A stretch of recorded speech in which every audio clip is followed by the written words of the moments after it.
கருணாலயம் நமாமி பகவத்பாதசங்கரம் லோகசங்கரம் அபார கருணாசிந்தும் ஞானதம் சாந்தரூபிணம் ஸ்ரீ சந்திரசேகரகுரும் பிரணமாமி முதான்மா.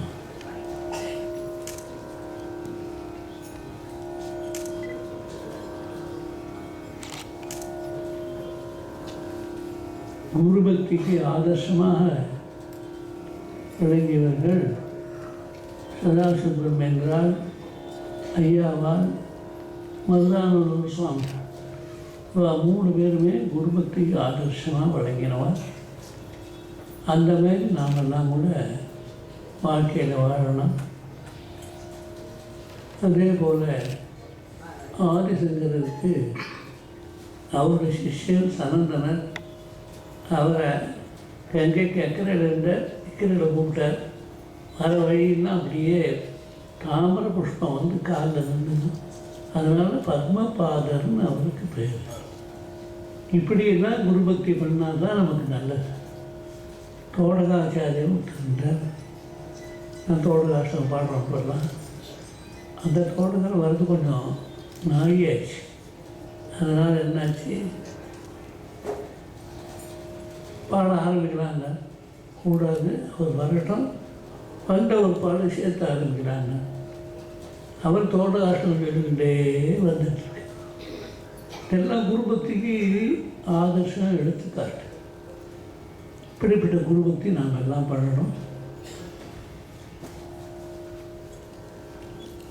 நமது பெரியவர் குருநாதர் பொம்மையில் இருக்கிறாங்க. அவர் உயர்ந்த குரு. அதுபோல் உயர் உலகத்திலேயே யாரும் கிடையாது. அப்படிப்பட்ட உயர்ந்த குருவிற்கு நாம் எல்லாம் பக்தி பண்ணி, சிந்தை பண்ணி, விசுவாசம் பண்ணி, ஸ்ரத்தையோடு கூடிய பக்தியெல்லாம் அவரிடம் வைத்து நல்ல அருளை நாம் எல்லோரும் பெற வேண்டும். அவருடைய அருளால் தான் இந்த உலகமே இன்று இந்த நிலையில் இருக்கிறது.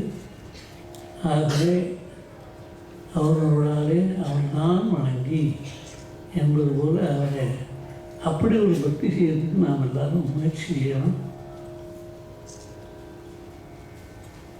ஜெய வருஷம் விஜய வருஷம் 2 வருஷம் பஞ்சாங்கத்தில் வருது. அதனால் ஜெய வருஷத்தில் அவர் பிறந்ததுனால ஜெயதசமி எனக்கு வச்சுட்டார். அவருக்கு விஜய வருஷம் சொல்லி அந்த விஜய வருஷத்துக்கு அப்புறம் ஜெய வருஷம் வருது. அதனால் அந்த பேர் அவருக்கு வச்சுருக்கார், சங்கர விஜயேந்திர சரஸ்வதினு.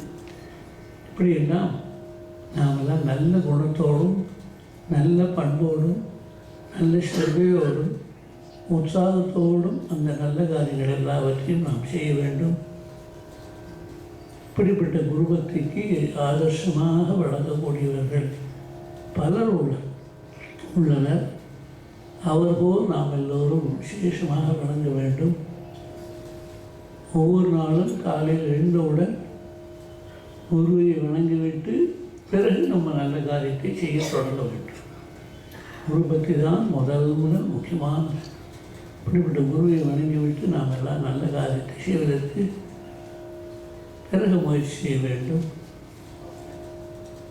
குரு அந்தகாரஸ்ய, குருங்கிறதுக்கு அந்தகாரம். அந்த அந்தகாரத்தை நிவர்த்தி பண்ணுறவர் யாரோ அவர் தான் குரு. குருன்னு யார் ஒருத்தர் அறியாமையும் அஞ்ஞானமும் அவித்தியும் நம்மிடையே இருக்குன்னு தெரிந்து கொண்டு வாழ்க்கையை நடத்தி கொண்டு போய் கொண்டிருக்கிறோமோ அவர்கள் எல்லோருக்கும் அந்தகார நிவர்த்தி, அஞ்ஞான நிவர்த்தி, அவித்யா நிவர்த்தி, மாயா நிவர்த்தி இதெல்லாம் ஆகி நல்ல ஞானத்தோடு நாம் எல்லோரும் நல்வழிக்கு செல்ல வேண்டும். நல்வழிக்கு செல்வதற்குள்ள கோவிந்தபுரத்தில் போதேந்திரான்னு இருக்கு.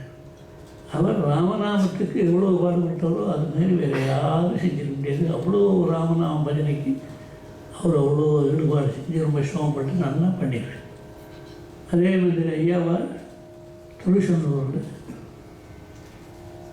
அவர் இப்போதும் கார்த்திகை மாதத்தில் கிணத்துலேருந்து தண்ணி வந்ததுன்னா அது கங்கா ஸ்நானம். அப்படிலாம் அவர் நிறைய பிரயத்னப்பட்டு நிறையா செஞ்சு நிறையா வேலைகள் வந்துக்கிட்டு நல்லா பண்ணியிருக்கேன். அடுத்தது மருதானந்த சுவாமிகள் பஜனைக்கு எடுத்துக்காட்டு அவர் தான். பஜனைக்கு எடுத்துக்காட்டு. அப்படி ஒரு நல்ல பஜனை முறையெல்லாம் நமக்கு வகுத்து கொடுத்து சரியான பாதையில் நாம் எல்லாம் போகிறதுக்காக நல்ல பஜனை முறையெல்லாம் வகுத்து கொடுத்து நமக்கு நல்லா பண்ணியிருக்கார். அடுத்து சதாசிவ பிரமேந்திரன், அவர் அந்த ஊரில் பிறந்தவர். வரும் 3 பேர் அந்த ஊரில் பிறந்தவா. அந்த சதாசிவ பிரமேந்திராவுடைய கீர்த்தனைகளை பார்த்தோம்னா அப்படி மனசுக்கு ஒரு சமாதானமும் சாந்தியும் துக்கமும் போய் ஆனந்தமாக நாம் எல்லோரும் வாழ முடியும். அப்படி சதாசிவ பிரமேந்திரன் நம்முடைய வாழ்க்கைக்கு எடுத்துக்காட்டாக உள்ளவர் சதாசிவ பிரமேந்திரன். அவர் மேல் இன்னும் யாரும் பிறக்க முடியாது, வர முடியாது, ஒன்றும் பண்ண முடியாது. அப்படிப்பட்ட ஒரு நல்ல ஒரு மகாத்மா. அவர் போல நாம் எல்லாரும் வாழ்ந்து நடந்து காட்டி நல்ல விஷயங்கள்லாம் நிறைய தெரிந்து கொள்ள வேண்டும். பன்றியபுரம்னு ஒரு ஊர் இருக்குது. அந்த பன்றியபுரத்தில் ஒரு பக்தனுக்காக தரிசனம் கொடுத்து பகவான் அங்கேயிருந்து வந்து தரிசனம் கொடுத்து அவருக்கு ஆசீர்வாதம் பண்ணி எவ்வளோ உண்டோ அவ்வளோ நல்ல காரியமும் அவர் பண்ணிட்டு அங்கேயே இருந்தார். அவருக்காக பன்றியபுரத்தில் பகவான் வந்து அவர் வந்து ஆசீர்வாதம் பண்ணி எல்லாம் பண்ணிட்டு போனார்.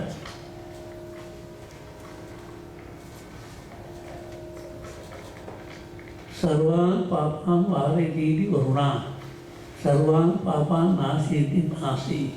2 நதிகள் சேர்ந்து கங்கையில் சேரும். அந்த மாதிரி உள்ள ஊர் வாராணசி. அந்த வாராணசிக்கு இந்த பக்கம் ஆசி, அந்த பக்கம் வருணா, 2 சேர்ந்து சேரும். அதுதான் வாராணசின்னு அந்த பேர். அந்த ஊர் கங்காவிலே சேர்றதுலாம் சேர்ந்து. அந்த ஊரில் யார் செத்து போனாலும் அவளுக்கெல்லாம் நல்ல கதி, நல்ல மோட்சம்.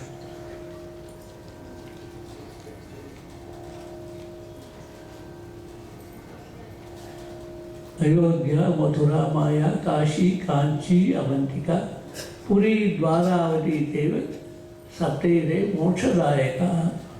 7 க்ஷேத்திரங்கள். அயோத்தியா ராமர் பிறந்த ஊர், மதுரா கிருஷ்ணர் பிறந்த ஊர், காஷி நமக்கு உத்தராயணம் சித்தமாக தெரியுமே. காஷி யாத்திரை போகிறோம், காஷி யாத்திரை காஷி. காஞ்சிபுரம் நாங்கள்லாம் இருக்கிற ஊர்.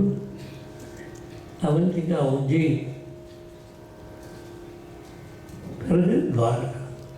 7 க்ஷேத்திரங்களில் எந்த இடத்துல நம்ம செத்து போனாலும் ஒரு காரியம் நம்ம பண்ண வேண்டாம். அப்படியே இருந்தால் கூட வரும். போதும் நான் வாழ்க்கையோடு உட்காந்தா போகிறோம். அந்த யாருக்கு கூட அவளுக்கு எல்லாருக்கும் மோட்சம், கிரமமுக்தி. அந்த மாதிரி கிரமமாக முக்தி வரக்கூடிய ஊர்கள் அந்த ஊரெல்லாம். இப்படிப்பட்ட புண்ணியக்ஷேத்திரங்கள் நிறைய இருக்கின்றன. அந்த மாதிரி க்ஷேத்திரங்களுக்கு தான் நாம் எல்லாம் போயிட்டு வரணும். 12 ஜோதிர்லிங்க தரிசனம் நான் பண்ணியிருக்கேன். அந்த ஊர்லேயும் அங்கங்கே ஆதிசங்கர பிரதிஷ்டையும் பண்ணியிருக்கோம்.